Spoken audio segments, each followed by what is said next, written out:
Hi all, I'm Julian. I'm a postdoc at Harvard and the CFA. And today I'm going to tell you how to measure the small-scale structure of the universe of cosmic dawn. This is based on work finished recently with this collaboration in the bottom, as well as work in progress. So I'm going to start with a brief history of hydrogen in our universe. And hydrogen first becomes neutral at recombination. And when it does, all these thermal path of photons of the universe travels freely for the first time and gets to us in what we call the CMB. And this occurs at redshift of about 1,000.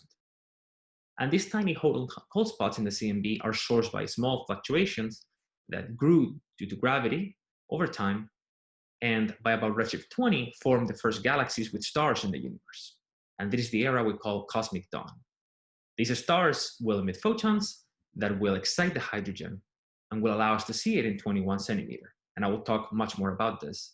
Later on, more and bigger galaxies form, and they emit so many photons that they reionize all the hydrogen, which eventually stops being neutral. And we know this process of reionization has to be over by about redshift 6. Finally, by today, you have a lot of galaxies that are much bigger, and we get to observe this whole process. And from this whole image, what we understand well is the beginning and the end. We understand the CMB, as we have very good data and very clear theoretical tools. And we understand the local universe, as we have a lot of different observables we can track. And these two sides have become the pillars of modern day cosmology. And we've learned, for instance, that there's 5 times more matter that we can directly see, and this is the dark matter. And this dark matter appears to be cold and collisionless. And to illustrate how this looks like, there is a compilation of different data points measuring the matter power spectrum, which is a 2-point function of matter fluctuations. And the black curve here is the CDM prediction, the cold dark matter prediction. And all these data points agree pretty well with it. And they come from different types of observables, CMB, large-scale structure, and so on. So dark matter appears to be cold. But as you can see, these data don't reach farther than K of about a few inverse megaparsec. So we don't know what's happening at small scales. And that is exactly where you would expect the signatures of dark matter microphysics to appear. So today I'm going to tell you how to use cosmic dawn data, which is expected to come in the next few years, to probe the small-scale behavior of dark matter and find its true nature.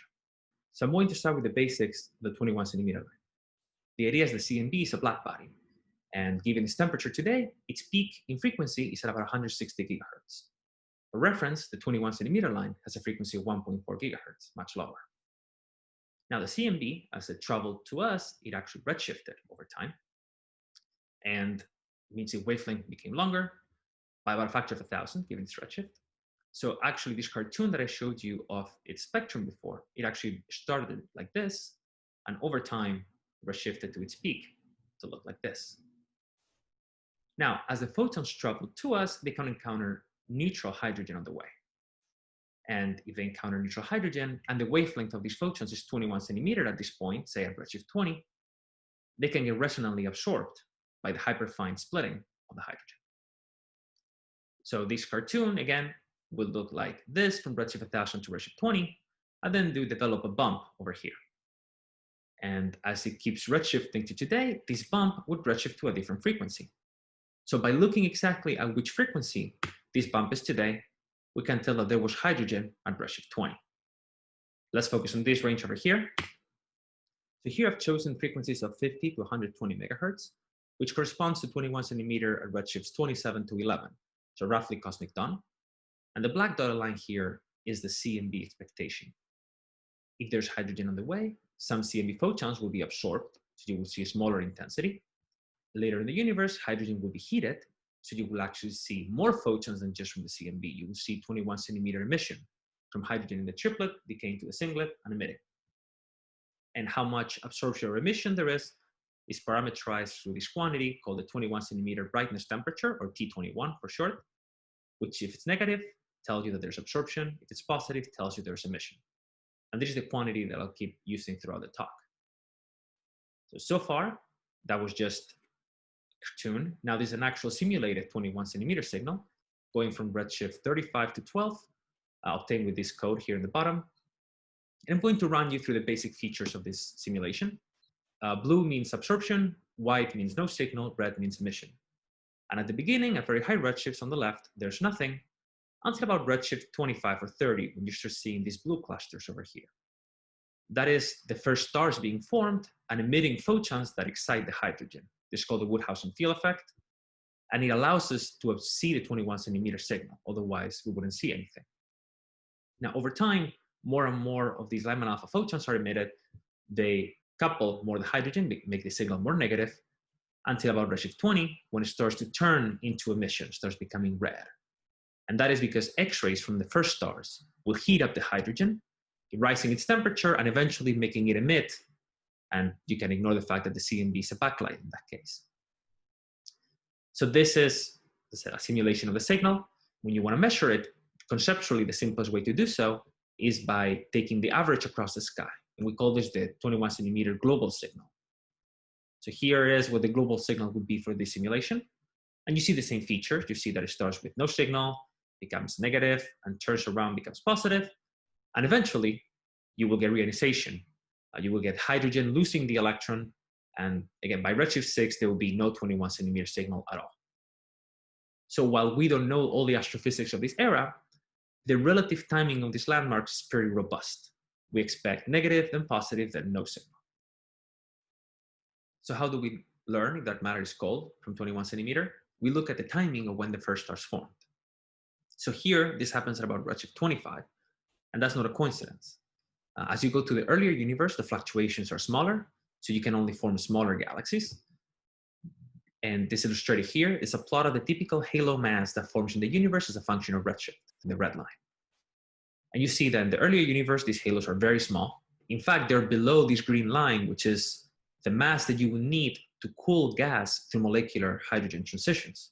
So it isn't until these two lines meet about redshift 25 that the first stars will form.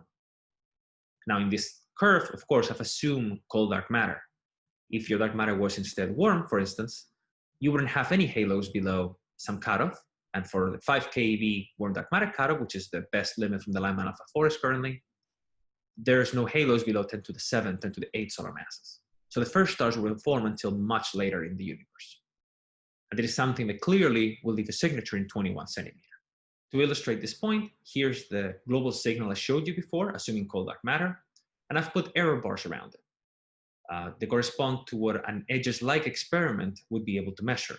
So same specifications as edges, but not the actual edges data. Warm dark matter would instead look like this curve over here. So it takes much longer to start forming the first stars. So a higher redshift, it looks very different. And then a lower redshift, it looks very similar, since by then, bigger and bigger halos are forming, where warm dark matter and CDM are very similar. So this is an illustration of what it looks like, but to be more precise, let me show you what you can actually measure, which is the matter power spectrum. So here, the gray curve is the CDM matter power spectrum at small scales. And to give you a sense of scales in terms of wave numbers, the CMB is to the left of this plot at about K of 0.1 inverse megaparsec. And these purple data points here are the Lyman alpha forest, which are the highest wave numbers of the one I showed you at the very beginning. The green vertical line over there is the wave numbers at which molecular cooling halos typically form, so K of about 100 inverse megaparsec. What you can do with 21 centimeter is to measure the matter power spectrum at about 10% precision at K of about 50 inverse megaparsec. And again, this is what an edges-like experiment will be able to do. And even though the precision is not amazing, it's 10%, this is much higher wave numbers that we can currently reach. So I've told you how to use a 21 centimeter global signal, which is going to be measured by edges and other edges-like experiments to learn about the small-scale structure. But that's not the whole story. That is equivalent to the CMB monopole. It's just a number across the entire sky, which now depends on redshift, but still doesn't have all the information. For the CMB, we know that most of the information is in the anisotropies, the hot and cold spots. These will exist for 21 centimeter as well. We call them fluctuations. And they will be measured by interferometers like HERA, MWA, and so on. And in particular, I'll talk about HERA now. And I'll show you, this is what HERA will be able to do for the matter power spectrum. You'll be able to improve the precision at which we can measure different wave numbers. And it could actually distinguish different wave numbers from one another, since the extra angular information we can reach really helps to understand the matter power spectrum. To give you an idea how powerful these constraints are, these are two examples we'll be able to do for non-cold dark matter models. The orange is the 5 keV warm dark matter I discussed before. That's what the matter power spectrum will look like. And the blue is fuzzy dark matter, it's axions, where the mass is chosen at the limit of the Lyman alpha constraint currently.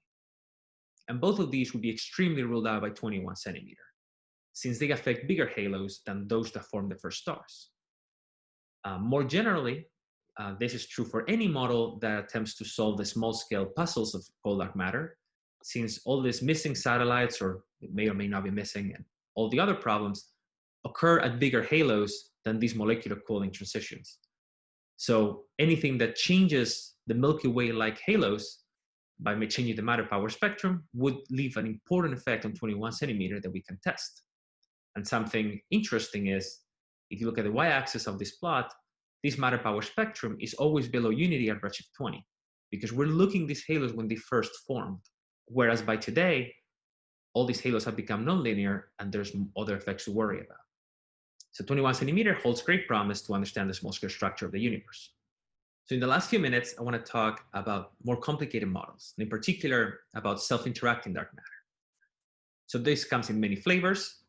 It can involve elastic scattering of dark matter with itself, which thermalizes it and changes halo profiles and so on, or interactions of dark matter with dark radiation, which they mirror the case of the baryons and the photons, which in the case of the baryons, we know produces baryon acoustic oscillations and produces silk damping.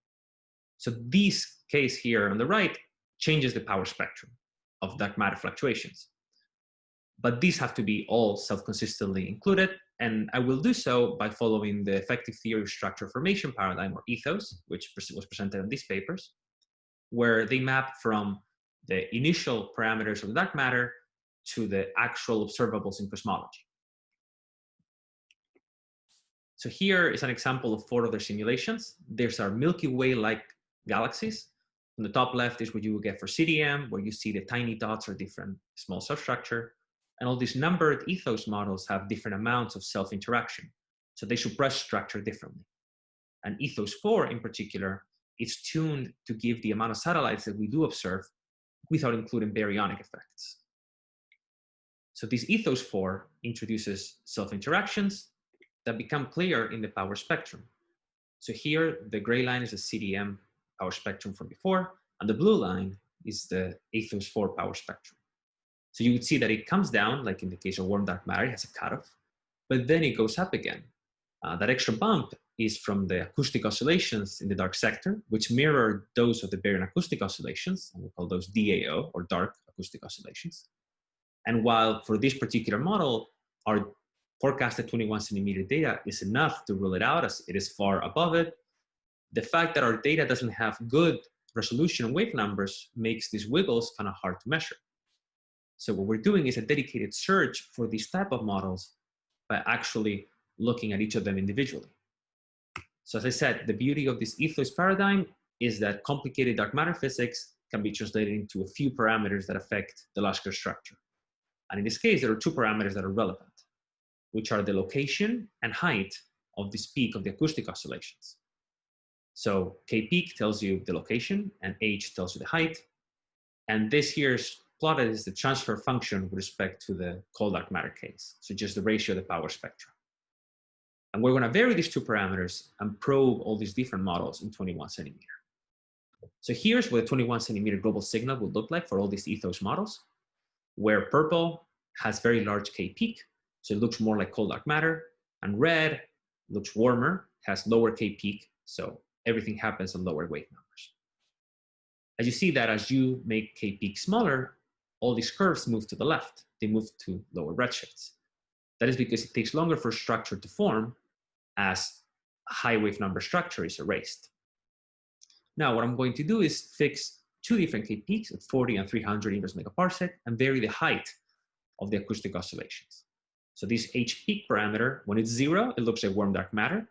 And when it's 1, it's a strong dark acoustic oscillations. And you see that increasing h moves the curves to the right.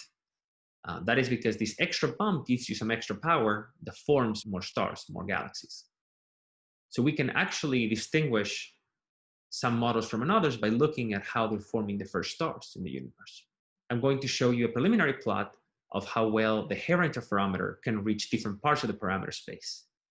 So here, this 2D plot shows different H-peak and K-peak.